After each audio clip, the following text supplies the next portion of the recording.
नमस्कार, स्वागत है आप सबों का मेरी कक्षा हिंदी साहित्य और संवेदना में। आज की कक्षा में हम अंतरा भाग 2 में संकलित कवि केशव दास जी की सुप्रसिद्ध रचना रामचंद्रिका के पदों की व्याख्या देखेंगे। इसके पहले वाले वीडियो में आपको मैंने एक पद की व्याख्या बताई जिसका शीर्षक था दंडक। आज 2 पद और शेष रह गए हैं जिसकी व्याख्या हम देखेंगे, जिसमें से एक है लक्ष्मण उर्मिला और दूसरा है अंगद। तो आइए सर्वप्रथम हम पद पढ़ें, तत्पश्चात उसकी व्याख्या देखें। लक्ष्मण उर्मिला। सब जाति फटी दुख की दुपटी, कपटी न रहे जहाँ एक घटी। निघटी रुचि मिचु घटी हूँ घटी, जग जीव जति न की छुटी चटी। अघ ओघ की बेरी कटी विकटी, निकटी प्रकटी गुरु ज्ञान गटी। चहु ओरनि नाचति मुक्ति नटी, गुण धूर जटी जटी पंच बटी। यहाँ 1-2 कठिन शब्द हैं, पहले उसके अर्थ को हम समझ लें। जैसे दूसरी पंक्ति में है मिचु, मिचु का अर्थ है मृत्यु। अघ ओघ, अघ ओघ का अर्थ है पापों की राशि। मुक्ति नटी, मुक्ति नटी का अर्थ है मुक्ति रूपी नटी। धूर जटी अर्थात शिव। तो आइए अब हम व्याख्या देखें। सर्वप्रथम प्रसंग क्या है उसे समझ लें। प्रस्तुत सवैये में कवि केशव दास जी ने पंचवटी के महात्म्य का सुंदर चित्रण किया है। पंचवटी का जो आध्यात्मिक रूप है, शिव की जो महिमा है, उसका बड़ा ही पवित्र और सुंदर चित्रण उन्होंने अलग अलग उदाहरण के माध्यम से किया है। इस सवैये में कवि लक्ष्मण के माध्यम से पंचवटी की विशेषता का चित्रण करते हुए बताते हैं, कहते हैं कि वहाँ का जो सात्विक वातावरण है, उसके प्रभाव से वहाँ पहुँचने वाले सभी व्यक्तियों के दुख दूर हो जाते हैं। क्योंकि यहाँ का प्रभाव ही ऐसा है कि व्यक्ति के मन में यदि कपट है तो वह भी सात्विक बन जाता है। यदि एक भी दुर्भावना मन में रहता है, अर्थात एक भी कपट मन में यदि है, तो वह यहाँ धुल जाता है। क्योंकि इस स्थान की जो शोभा है वह अविस्मरणीय और अद्वितीय है। कवि कहते हैं कि यहाँ की जो शोभा है वह प्रभावशाली है, अतः व्यक्ति के मन का कपट वह धुल जाता है, समाप्त हो जाता है। आगे की पंक्ति में और सुंदर उदाहरण देते हुए वो कहते हैं कि निघटी रुचि मेचु घटी हूँ घटी, जग जीव जति न की छुटी चटी। अर्थात यहाँ पहुँचकर मनुष्य के मन से मृत्यु का जो भाव है वह भी दूर हो जाता है। अर्थात मनुष्य के मन का डर खत्म हो जाता है, समाप्त हो जाता है। यहाँ का जो आध्यात्मिक वातावरण है वह निराला है। इसके साथ साथ मनुष्य के मन में जो सांसारिक मोह माया के बंधन हैं वह भी समाप्त हो जाता है और मन पवित्र हो जाता है। आगे कवि कहते हैं कि अघ ओघ की बेरी कटी विकटी, निकटी प्रगटी गुरु ज्ञान गटी। अर्थात व्यक्ति को यहाँ पहुँचकर गुरु ज्ञान का खजाना मिल जाता है। व्यक्ति अंधकार रूपी अज्ञानता से दूर होकर प्रकाश की ओर बढ़ता है तथा उसके पापों की सभी बेड़ियां कट जाती हैं और चारों ओर।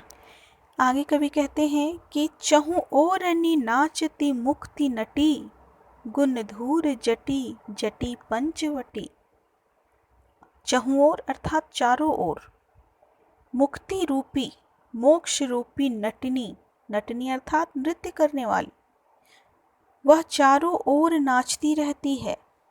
इन्हीं गुणों के कारण पंचवटी जो है वह शिव के जटा के समान कल्याणकारी और पवित्र है। तो इस प्रकार लक्ष्मण के संवाद के माध्यम से यहाँ पर केशवदास जी जो हैं वो पंचवटी जो स्थान है उस स्थान के आध्यात्मिक स्वरूप का, वहाँ की पवित्रता का और वहाँ के सौंदर्य का बड़ा ही सुंदर चित्रण इन पंक्तियों के माध्यम से, इस सवैये के माध्यम से किया है। तो आइए अब हम काव्य सौंदर्य देखें। ब्रजभाषा का प्रयोग है, तुकांत छंद है, इन पंक्तियों में गीतात्मकता है, अनुप्रास अलंकार है, इसके साथ साथ अतिशयोक्ति अलंकार है, घटी हूँ घटी में यमक अलंकार है, गुरु ज्ञान में रूपक अलंकार है। तो आइए अगला जो सवैया है उसे हम देखें। अगला जो छंद है वह अंगद शीर्षक से है। यह अंगद रावण संवाद लंका कांड से लिया गया है। इस छंद में अंगद जो है वो रावण को उलाहना देते हैं, और किस प्रकार उलाहना देते हैं, और उलाहना देने के साथ साथ प्रभु श्री रामचंद्र जी के गुणों का भी वो बखान करते हैं। तो आइए सर्वप्रथम हम इसे पढ़ें और पुनः हम देखें। सिंधु तरियों उनको बनरा, तुम पै धनुरेख गई न तरी। बांधोई बांधत सो न बन्यो, उन बारिधि बांधि के बाट करी। श्री रघुनाथ प्रताप की बात, तुम्हें दस कंठ न जानी परी। तेलनी तूलनी पूछी जरी न जरी, जरी लंक जराई जरी। तो आइए अब हम इसकी व्याख्या देखें। प्रसंग आपको मैंने बता दिया। प्रस्तुत छंद में पहली ही पंक्ति में अंगद रावण को उलाहना देते हुए कहते हैं कि सिंधु तरियो उनको बनरा, तुम पै धनुरेख गई न तरी। कि हे रावण, श्री राम के दूत हनुमान समुद्र को पार करके लंका तक पहुंच गए, और तुम तो लक्ष्मण द्वारा खींची गई लक्ष्मण रेखा तक को पार नहीं कर पाए।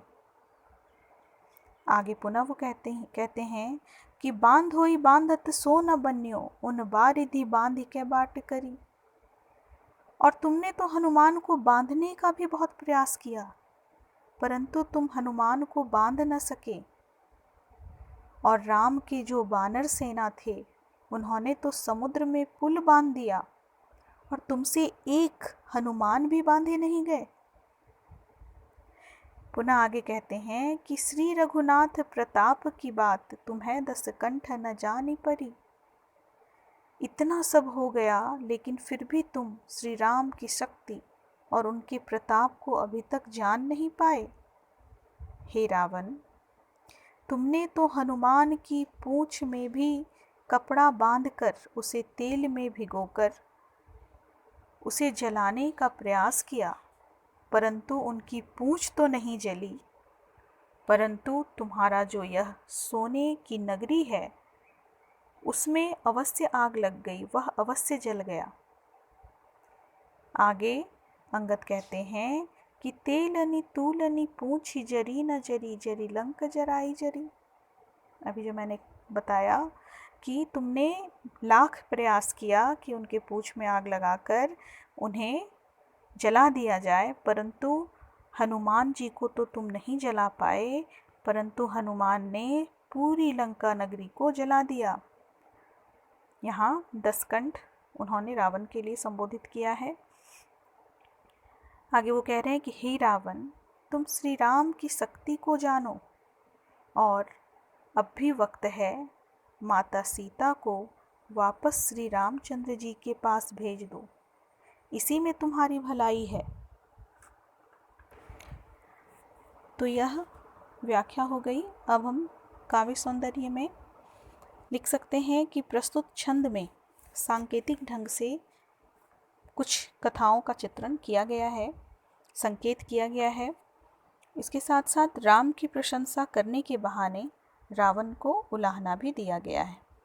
भाषा जो है वो ब्रज है, तुकांत छंद है, ओज गुण है इन पंक्तियों में, और शब्द शक्ति में व्यंजना शब्द शक्ति का यहाँ प्रयोग किया गया है, क्योंकि व्यंजना रूप में, अविधा रूप में नहीं वरन व्यंजना रूप में यहाँ बातों को दिखाया गया है, बोला गया है, कहा गया है।